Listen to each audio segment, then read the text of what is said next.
Mas aqui, bom dia, gente, tudo bem? Espero que esteja tudo bem, né? Como explicado lá no grupo do WhatsApp, né? Foi passada uma tarefa para vocês. Foi a leitura do capítulo 8 do Manual de Psicologia, né? Vou colocar ele aqui na tela.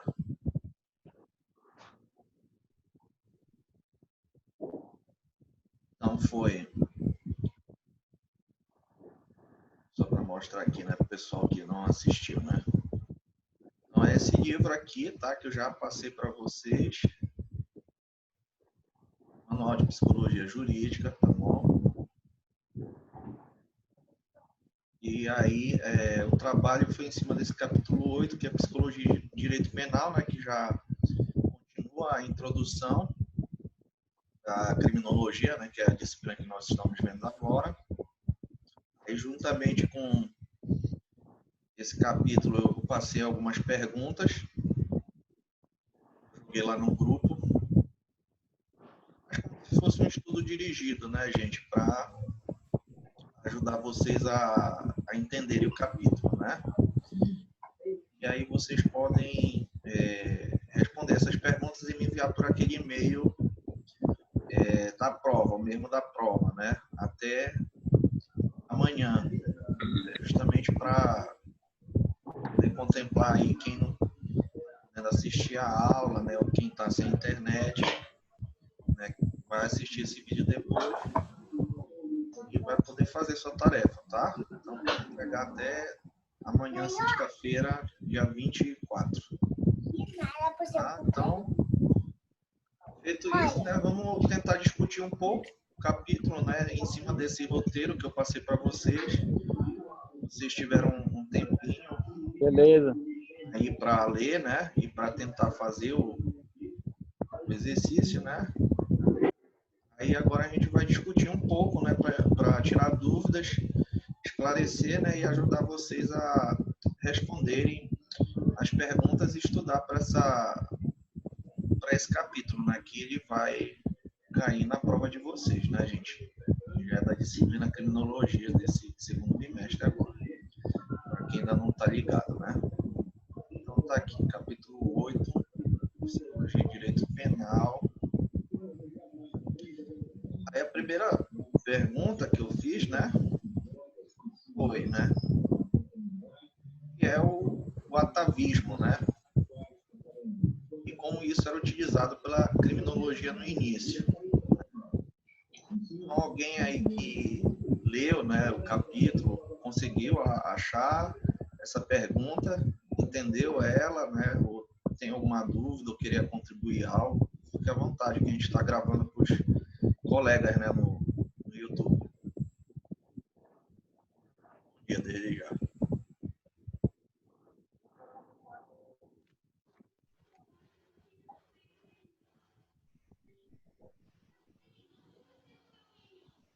Isso, Rodrigo. Positivo.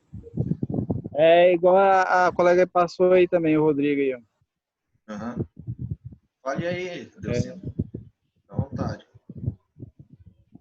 É a respeito de experiências passadas, né, professor? Que elas afloram, né? Experiências vividas, digamos que da genética, né? Da genética da pessoa. Que no passado ele tinha e que vem aflorar no presente, né? Então isso, de acordo com o Delcino, está ligado à parte biológica nossa, à genética, né? Mas por que, né? Aí eu pergunto, por que eles levavam em consideração isso, né? O que estava acontecendo, né, no mundo, né, quando eles descobriram isso, né, de começaram a falar isso? Não, a criminalidade, ela está ligado à genética de uma pessoa.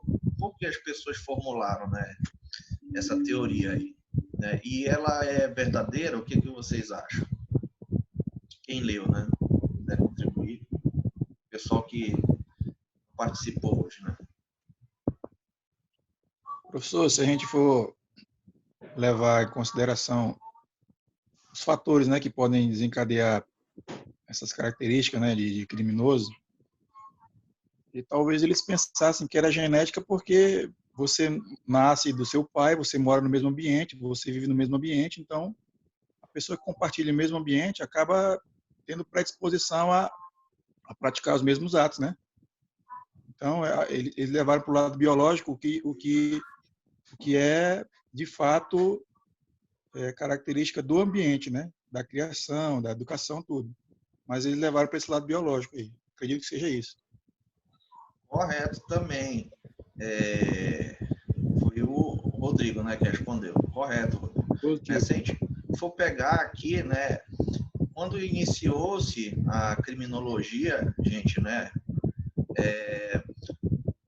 o livro, né, que foi assim base para a criminologia moderna, né? Não sei se vocês lembram na aula passada, né, que eu contei um pouco da história, né, da criminologia e do perito, né, que o perito surgiu, é uma profissão antiga, né, que tem a ver com a demarcação de terras, né, e para decidir casos como separação, guarda de filho e etc.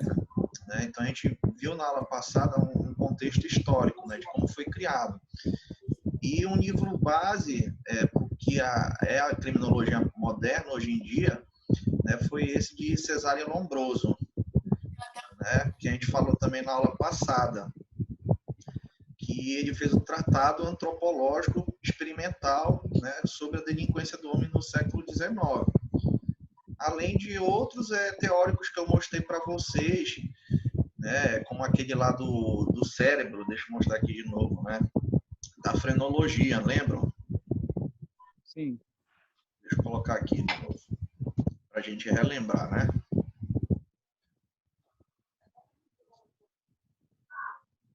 Frenologia, ó, de novo, ó. Lembra aqui a imagem, né, que era um médico, o Joseph Gall, né, que é esse aqui, que criou essa teoria de frenologia, né, que ele dizia que poderia se descobrir a personalidade das pessoas pelo tamanho do seu crânio, né?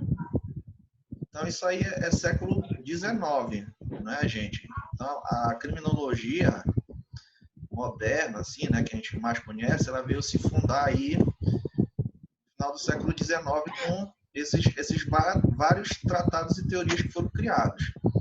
Tá? Só que a gente viu na aula passada que, na verdade, eles são pseudociências, né, gente? Eles não são ciências de verdade, né? Eles procuraram explicar alguma coisa ali, né, como a pessoa se comporta, etc., mas eles não tinham fundamentos científicos suficientes para explicar como um todo. Né? Só que, na época, né, como a ciência estava em voga, essas teorias elas foram muito aceitas pela sociedade. Né? Como eu falei para vocês, a frenologia, por exemplo, ela foi muito utilizada pelas pessoas, pelos burgueses, né, na Europa, né, virou moda. Eles aprendiam frenologia, né, para descobrir a personalidade deles. E na criminologia, né, na polícia em si, né, esse tratado aqui do Cesare Lombroso, esse tratado antropológico que hoje a gente sabe que é uma pseudociência, né, gente, que esse fator biológico aí ele não é tão influente como ele dizia, né, porque para ele aí o que influenciava era o fator biológico, né? Esse tratado de criminologia, então, portanto, do Cesare Lombroso, ele foi amplamente aceito, né, pela sociedade e pela polícia, né, e foi utilizado até bem pouco tempo, né, para você identificar os perfis, né, de pessoas que são, né, delinquentes, né, de acordo com essa classificação aí. Tá? Então, o que seria esse atavismo, né, esse adjetivo aí, né, que a gente utiliza, né, que é até um adjetivo bem ligado ao direito, né, mesmo, né? O que significa, então, esse atavismo, né, que ele fala no texto? É o que vocês falaram aí, né? Pode falar, Rodrigo. Não, é que realmente o atavismo é que reaparecem, né, em algum descendente as características, né, o comportamento delinquente da pessoa é o que eles acreditavam, né? Então, que as características psicológicas intelectuais de de alguém delinquente lá atrás, nos seus antepassados, poderia reaparecer no ascendente depois, né? Então, era o que acreditavam nessa teoria. Isso, muito bem, né, Juliana? É isso aí mesmo, né?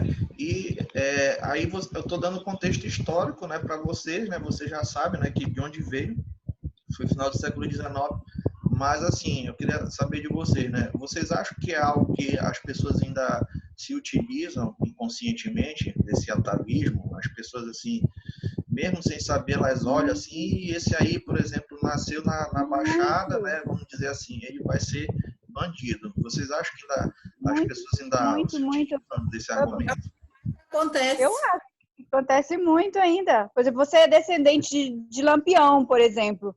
Isso aí tem descendência de Lampião, entendeu? Você ouve ainda isso. As pessoas ainda acreditam muito nisso. Porque, nesse sentido aí, professor, a ideia de atavismo, aparece estritamente unida à figura do delinquente nato. Então, isso até hoje existe. Foi algo muito forte, né? Para a época, assim, né? Foi amplamente aceita, né? Tem esse lado aí, né? Porque ela explicava, né, em parte, né, que era o que a população queria, mas por que, né, essas pessoas matam, né? Por que essas pessoas são assim, né? Elas se perguntaram. Então, essa foi uma maneira de tentar explicar, né? Com essas explicações, é aquilo que era mais fácil, né? Digamos assim. E era o que eles tinham de meio, né, para tentar explicar de alguma maneira científica, né? Só que a gente sabe que a ciência evoluiu e hoje em dia não dá mais para usar somente esse argumento, né, gente? Lógico que tem alguns transtornos psiquiátricos que a gente está vendo, né, que tem uma carga hereditária um pouco forte, né, mas Pois é, por isso que o próprio autor, né, por exemplo, segundo Lombroso, o criminoso e não criminoso, né, ele se distingue em virtude de uma gama de anomalias e estigmas de origem ataváquica ou degenerativa, né? Então, assim, como você mesmo falou, os estudos avançaram, né? Exatamente. Para aquela época, sim. Só que se a gente for olhar, né, já faz um século, né? E com os conhecimentos que a gente tem hoje, né? Então, hoje a gente considera como uma pseudociência, né? Não dá para explicar por isso, né? Não dá mais para utilizar esse argumento hoje em dia numa corte, né, num julgamento, esse tipo de coisa, né? Que é isso que ele vai esclarecer aqui no livro, tá? Então, essa aqui foi a primeira questão, tá? Todo mundo conseguiu entender e a noção, né, tanto histórica quanto o conceito? Tranquilo. Beleza, então, né? Então, vamos passar aqui, né, para a segunda, né? Aqui na segunda ele vai perguntar quais são as hipóteses a respeito da motivação da delinquência, né? Então, se esse motivo aqui do atavismo, né, já é ultrapassado, né, gente? Quais são, então, as hipóteses que utilizam hoje em dia para a questão da delinquência, né, de acordo com o nível de vocês? Quem leu aí pode falar um pouco? Eu vi aspecto que social, tem as predisposições genéticas, as predisposições do espaço geográfico, o contexto familiar, o ambiente escolar e o período da adolescência. Foram as 5 predisposições que eu encontrei. Certo, isso mesmo, são essas aí. Então, vamos ler um pouquinho cada uma aqui, né, para esclarecer o que são, né? Aí, se vocês quiserem me complementar, fiquem à vontade. A predisposição genética, né? Então, a predisposição genética marca a relação entre fatores genéticos e comportamento criminoso. Existem estatísticas que apontam para o fato de que condenados a delitos graves é maior dentre aqueles cujos pais também já delinquiram. Então, tem estudos estatísticos que verificam isso. No entanto, existem importantes objeções... Tá ruim, meu Deus! Tá ruim aí? No entanto, existem importantes objeções a essa hipótese que eu estou gravando, no sentido de que as pessoas com deficiências mentais podem escolher determinado modelo de conduta. inadequada com maior facilidade. Essas pessoas se expõem mais, portanto, é maior a possibilidade de cometerem mais crimes. Esses indivíduos são muitas vezes tratados de uma forma que pode funcionar como estímulos para a prática de atos delituosos. Então, tem que ter muito cuidado aí, né? Porque muitas vezes, naquela época, por exemplo, os deficientes mentais não tinham tratamento justo, né, e preventivo como tem hoje. Então, provavelmente isso, como ele está colocando aqui, facilitava para eles se meterem em situações inadequadas com mais facilidade, porque não tinha uma diferenciação, né? Ah, esse aqui ele é deficiente, desculpa, tem que educar ele de forma diferente, né? Tem que incluir ele, né? Não tinha esse discurso que a gente tem hoje, né? Da inclusão social. Ele era colocado deficiente como qualquer um. E aí, né? Junto dessa estatística ficava ele com os outros delinquentes, né? Então, não tinha essa diferenciação. Né? Então, acho que hoje é um pouco diferente, porque a gente já tem um processo de inclusão, né? Dessas pessoas. Mudou um pouco, né? Mas ainda é um fator que pode ser levado em consideração, tá bom? Só que a gente tem que analisar. Oi. Professor, Pode falar. o senhor conhece, o senhor já assistiu aquele filme, eu não lembro o título agora, que é com Kevin Costner, que ele sofria de esquizofrenia, e ele foi um matador em série no filme, né? Ele foi um matador em série, ele tinha os surtos de esquizofrenia e ele matava, e ele matou muitas pessoas no filme. E no final do filme, o maior medo dele era que ele tinha uma filha, né? E o maior medo, surto dele, ele tinha constantes pesadelos, porque ele tinha consciência, nos momentos de lucidez dele, ele tinha consciência de que ele tinha um transtorno. E o maior medo dele, ele tinha pesadelo, era que a filha dele herdasse a esquizofrenia e se tornasse uma pessoa que viesse também a matar como ele. Inclusive mataria o próprio pai no pensamento dele. O senhor chegou a ver esse filme? Nossa, não cheguei a ver. Qual é o nome dele? O nome do filme é Um Dia de Fúria.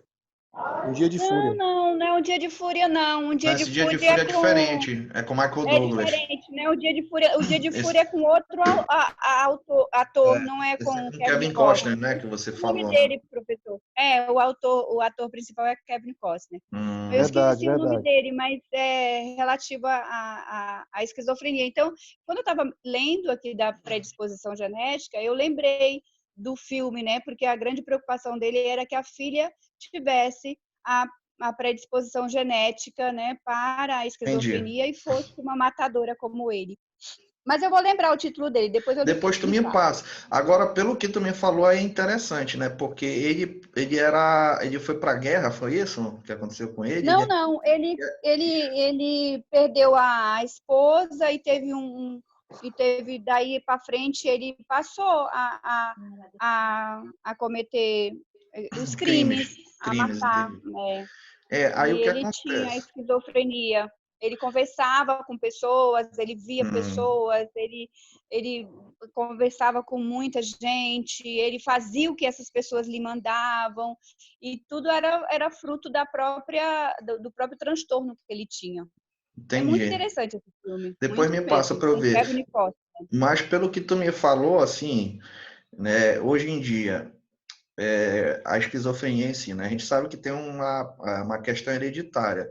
Só que a gente sabe hoje em dia, por exemplo, que a esquizofrenia, a questão ambiental, ela influencia bastante.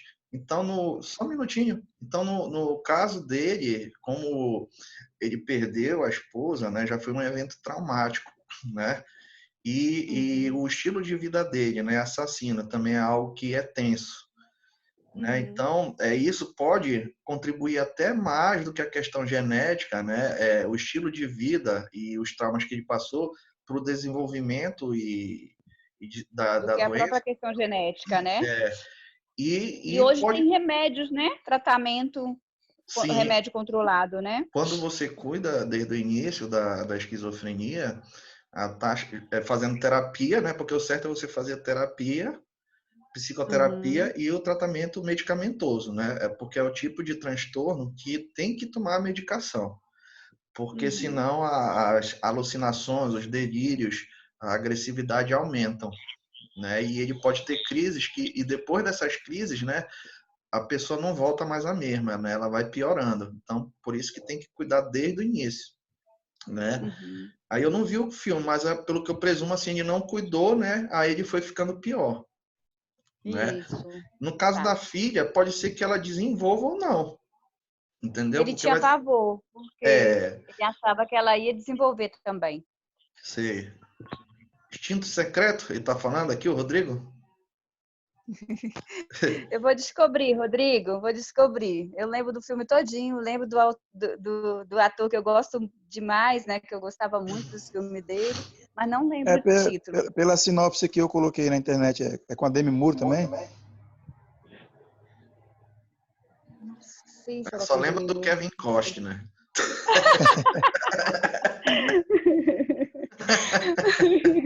Não lembro da Demi Moore, Rodrigo.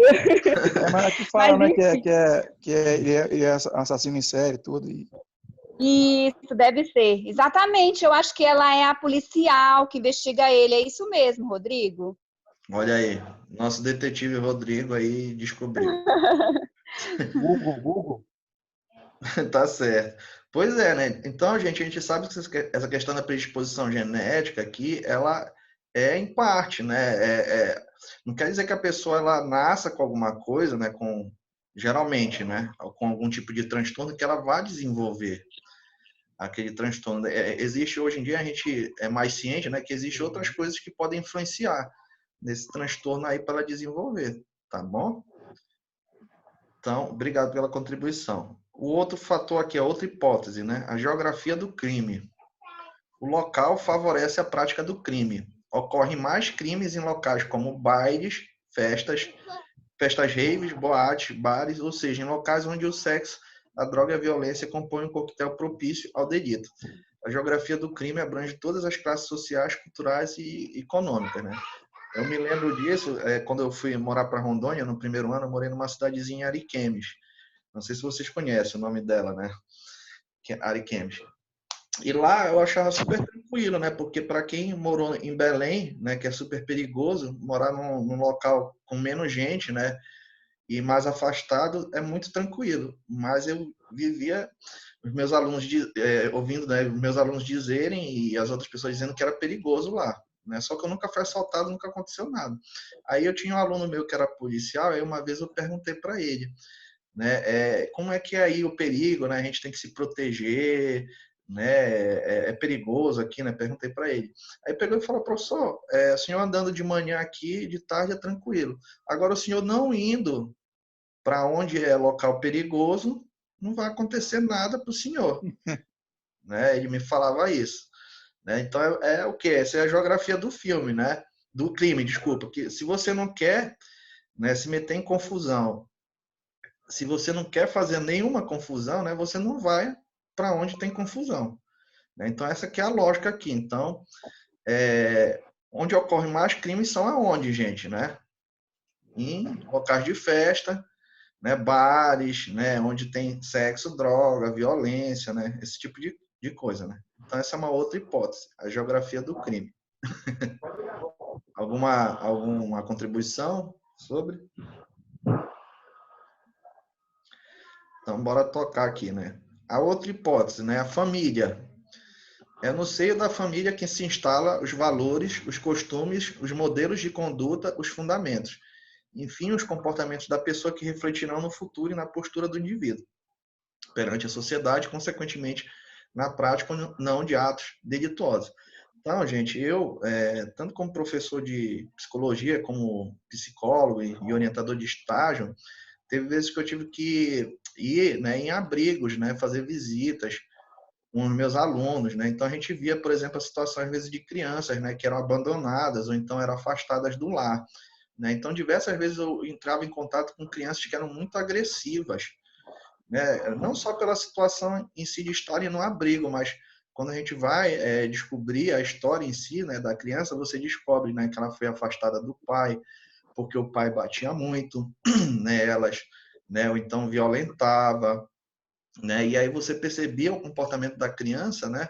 E começava a entender melhor, né? Nossa, por que ela é agressiva assim, né? Eu estou tentando me aproximar e etc. Mas tem todo um contexto por detrás, né? Que hoje a gente sabe que a família, né? Ela é muito importante, sim, né? Na passagem, né? Desses conhecimentos, de comportamentos, de valores, né, gente? A família ela é primordial, né? O que vocês acham? Ou Com pensam, né? certeza. Beleza. Tá sem áudio, Juliana. Tá sem É áudio, Juliana? verdade. Tô sem áudio. Não, professor, eu estava falando que na criança, eu até falo disso aqui na minha resposta, que na criança isso ainda é muito forte. Embora que lá, eu digo, esses valores, esses costumes, essa representação do que ele vive na família. Né? Não estou falando de crimes, né? Estou falando desse modelo familiar. E que Sim, ele passa, normalmente, a criança repete muito isso. Então, ele passa na adolescência por uma fase em que ele quer fugir muito desse comportamento familiar. Na juventude também ele tenta sair um pouco desse comportamento familiar, dessas características da família. Mas quando ele chega lá na fase adulta, você vê que esse aprendizado na família, essa convivência, essas características retomam, ou seja, realmente esse laço familiar, esses valores, esses costumes, esse modelo de conduta reflete muito na vida do outro ser, né? Muito mesmo. É aquele ditado, né, Juliana? O bom filho a casa torna, né? É, Os pais nos ensinam, né, nos dão valores. Aí entra a questão da escola e adolescência, que são os próximos tópicos aí. Aí na escola a gente vai isso, aprender muitas coisas, na adolescência a gente vai ter nossos convívios, a revolta e tal, aquela coisa toda. Mas um dia a gente vai, com a maturidade, novamente vai refletir os valores que nós tivemos em família, né? isso. exatamente. Muito bem, Rodrigo. É, Exatamente. exatamente. Uhum. É, porque a adolescência, sim, é uma fase que a pessoa é o meio termo, né, que a gente diz. A pessoa ainda é meio criança, né, mas já está passando para a fase adulta, né? Então ela já começa a pensar e refletir sobre certas coisas, né? E criticar certas coisas, né? Só que isso, né, só vai ser mais entendido na fase adulta, né? Porque muitas vezes a adolescência ela é uma fase conflituosa também, né? A gente costuma dizer que pode levar a pessoa a ter conflitos, né? Inclusive com a lei, que a gente vai ver aqui, né? Obrigado pela Aí, contribuição. professor, a ausência da família vai fazer com que prevaleça o que ela aprende na rua. E aí, Exatamente. quem não tem valores não vai refletir nunca esses valores, vai continuar se comportando da forma que ela aprender na rua, entendeu? O que acontece hoje, né? Os pais estão indo trabalhar e deixa filho na rua e não tem tempo de conviver, de, de dar para seus filhos, né, lembranças e memórias que eles possam no futuro refletir. Isso aí. Aí o que aprende na rua é o que fica. Ou às vezes, né, Rodrigo, também acontece da criança ser abandonada, entendeu? Não ter Isso. paz, viver com outros familiares, acontece muito isso também. Né? Então, são várias situações. Quando a gente fala, né, de família, são várias situações que a gente tem que analisar, né? O contexto da pessoa também. Beleza, obrigado. Então, aqui Pessoal, o. deixa eu só dar um retorno para o Pode? Rodrigo e para o senhor com relação Claro. ao filme. É isso mesmo, Instinto Secreto. Ele é de 2007, com Kevin Costner e a Demi Moore mesmo. É esse mesmo, Beleza. Rodrigo. Ele é Beleza. muito bom para a gente entender isso. Mais Beleza, um para assistir na quarentena aí. vou ver também. Obrigado pela dica. Então, De a, nada. a quarta hipótese aqui é da criminologia, né? A escola. Também a escola, assim como os colegas e professores, aponta como fonte de influência de valores e condutas para a criança. A escola é o segundo ambiente da criança depois da família. Assim sendo, se as relações familiares apontam para o modelo com o qual a criança Já não foi, é? se identifica, a escola, com seus novos modelos, convive com pessoas da mesma faixa etária e dinâmica diferenciada daquela vivida pela criança em casa, pode levar à adoção de novos modelos de conduta, assim como a adoção de condutas antissociais ali presentes. Então, a gente sabe que é aquilo que a gente sempre fala, né? O primeiro tijolinho, né, da pessoa, da personalidade da pessoa é a família, né?